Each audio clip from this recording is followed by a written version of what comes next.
Welcome all.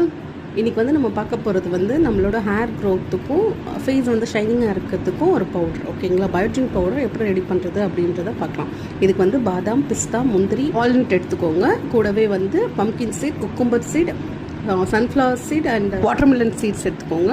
நாட்டு சக்கரை இல்லாட்டி பனவெல்லம் ஏதோ ஒன்று, இல்லாட்டி பனங்கற்கண்டு கூட சேர்த்துக்கோங்க. And try ginger, try dates வந்து ஒரு 4-5, கூடவே எலாச்சி. ஓகேங்களா, இது எல்லாமே எடுத்துகிட்டு தனித்தனியாக வந்து ட்ரை ரோஸ்ட் பண்ணி ஃபைன் பவுடராக அரைச்சிக்கோங்க. அரைச்சிட்டு சலிச்சுக்கோங்க. சலிச்சு வந்து பவுடராக எடுத்துகிட்டு சாஃப்ரான் போட்டுட்டு மிதமான சூட்டில் இருக்க பாலில் வந்து மிக்ஸ் பண்ணி குடிங்க. டெய்லியுமே குடிச்சிங்கன்னா உங்களுக்கு ஹேர் க்ரோத், ஹேர் ஃபால் அந்த ப்ராப்ளம் இருக்கவே இருக்காது. ஃபேஸ் வந்து ஷைனிங் ஆகும். உங்களுக்கு தேவைன்னா மக்கானா ஆட் பண்ணிக்கோங்க. எனக்கு மக்கானா பிடிக்காது, அதனால் சரி நான் சேர்த்துக்கலாம். உங்களுக்கு தேவைன்னா மக்கானாவும் ஆட் பண்ணிக்கோங்க. இது ஒரு ஹெல்த்தியான ரெசிபி. வீட்டில் இருக்க எல்லாத்துக்குமே கலந்து கொடுக்கலாம். ரொம்ப ரொம்ப நல்லது. Take care. Bye bye. Stay tune.